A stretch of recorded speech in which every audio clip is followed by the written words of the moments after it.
In talking about the politically incorrect language, though, Stugatz, I finally got to Chappelle's special last night, and this was an interesting form of conflict for me.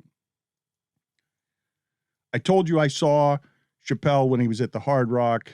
It was Chappelle. He's one of the best public orators ever, not just comedians. He's probably the best comedian. I think he's the best I've ever seen.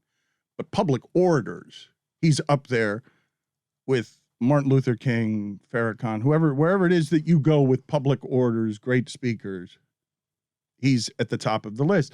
And his show, after making people at the Hard Rock go in for a rehearsal or equivalent of a rehearsal for this Netflix special, took 9 hours through the labyrinth of you got to get tested, you got to get in there. They were on super late. He was drunk when he went on, and it wasn't him trying. And I was disappointed in that. And I told you, is it fair for me to ask the best to be better?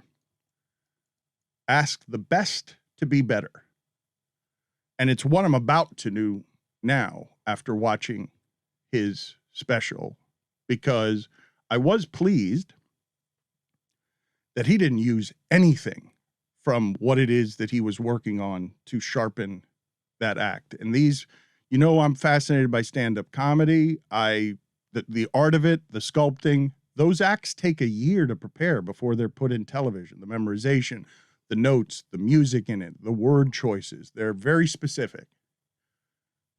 When Dave Chappelle has a special, he's trying to say something, Stugatz. And this special, have any of you seen it? Because this has made its way around now, and unfortunately what I'm watching is an argument break out, a political argument break out about the trans community and how much of his act he's spending there, and that it seems that he did the entire special just to keep doubling down on the ego of you can't do anything to me, which he's not wrong. He has earned the freedom. You can't cancel him. He's too big and strong. He doesn't need your sponsorships. He's got the relationships where he got Netflix. He does. He needs Netflix. Well, he's done with his specials for Netflix, and there will be a bidding war for whatever is next for him. And he got everyone, these big corporations, when he said, pay me for my stuff, got him to bow with public pressure because of what rolls behind him, because they appreciate that since he started this, it was like, that dude's going to get canceled. That dude's he's running on the edge and enjoying it from the first Chappelle show where they come out of the box and they're doing television unlike any that's ever been done. Race being done differently than it's ever been done on television. And then the story that follows, which is not irrelevant and might be more interesting than how famous and the best he's become, the things he turned down to get to this particular freedom that makes Kevin Hart envy him because he's got this freedom. And I don't think he's cancelable. To use that power this way feels to me like a waste of his time and his talent. This way, to just throw chum in the water that allows people to argue, and instead of talking about what a craftsman he is, just argue about the political choices of the moment, the argument du jour. However, I also think that he thinks, because these things are chosen so specifically, the words over a year sculpted, he thinks he's doing his job as a comedian. It's a job to protect comedy and to bump up against these things. He thinks it's the job, Stugatz, and he wanted to get out there and very purposely say, and this is art. This is the part that you were willing to risk when you're an artist to get people to talk about your art. What he is crying for in the middle of that, if you could get past the noise of the trans community, is why are black people still last in line when it comes to getting the fairness? What he keeps doing again and again is the reminder that my prism is the black prism, and we've had it worse than anybody. Now, my disappointment is I just don't want him to make it harder for vulnerable groups, because he comes from that. And I don't know how much he's been changed by hanging out with Kanye and Elon Musk. I don't know how much that changes a human being, but you don't have to use that power, that microscope, that freedom that he has. You don't have to use it to go after a vulnerable group because they've skipped you in line on the empathy meter from America. Like, the act is well honed. Like, I understand what he's trying to say. A lot of it's being missed because It's just the argument of why are you still, like, it's just the absolutism of get out of here, Dave Chappelle. You're a hating person. Get out of here. I hate you. I've lost all respect for you. Or applauding Dave Chappelle. Hey, brave Dave Chappelle, going where comedy doesn't go. I don't think what he's doing is brave. I think he can spin a basketball on his finger that is comedy forever. And it's easy for him because he's a monster talent envied by the other comedians who are like, how the bleep does he do that? How is it possible that he's that kind of home run hitter? I've told you two guys, Chris Rock and Seinfeld talking in a documentary about comedy, marveling that Bill Cosby could just sit there for 2 hours and do his act. Chris Rock and Seinfeld, best that you see.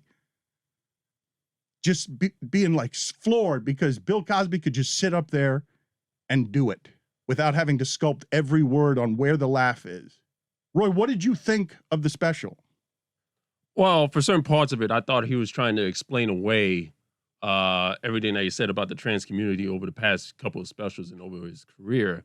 But he did bring up, like you said, the LGBT community, their movement being so successful. And that is very much true, especially compared to the Black community. Like, he's right. Like, it's almost like, what are we doing wrong as a Black community that we're not as successful as that community? Like, what can we do? It's almost like we can learn from them. At reaching people, but it is interesting because it's not an irrelevant point that he's making. As people shout about the act, Stugatz, the cry in it for, he ends it with stop punching down on me. He ends it, the accusation that he's getting is you're punching down on the trans community. And his argument is, no, if we're all equal, there is no punching down. And then he ends this tapestry that he's weaving over a year as the greatest public order we've seen in comedy. He ends it with stop punching down on me.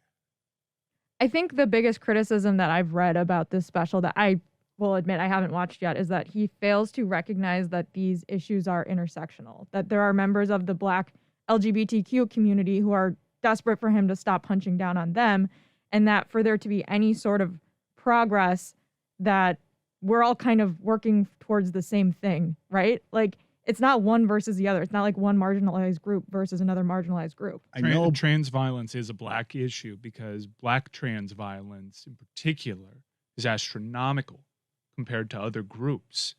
So and generally whatabouts never really get you anywhere when trying to discuss social issues. So symbolic to me, though, that you'd find all of our divisions even there, right? That everything you see happening in basketball, LeBron, a spokesman for his people on the vaccine, not a spokesman for everybody. LeBron often a spokesman for choosing his people and saying, no, I don't speak for everybody. But that's somewhat normal, is it not? I mean, LeBron speaking for his people. But the divisions is what I'm saying. If Jessica's bringing up, hey, there are intersections here, there are connection points where you can also apply it to your people. Right. To me, the symbolism of one of the great orders of our time being so ravaged by the divisions that he's simply saying, no, I'm choosing my side over here. Stop beating up on us. Stop telling me about gay feelings. Stop telling me about, before you get to Black feelings, we were first here on the injustices. Our injustices are longer. And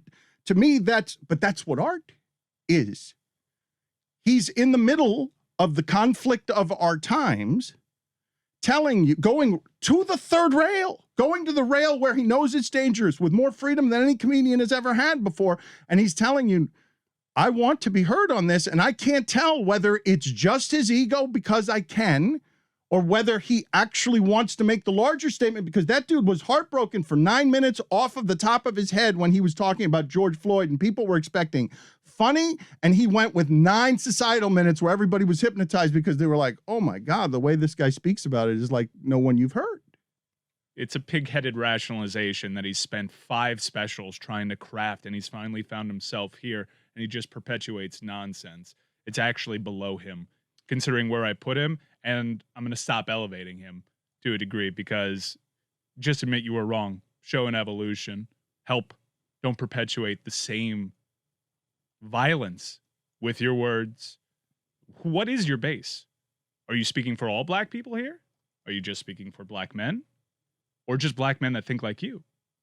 There's a reason why he aligns with Joe Rogan. Like the whole independent thinker and like that's his thing.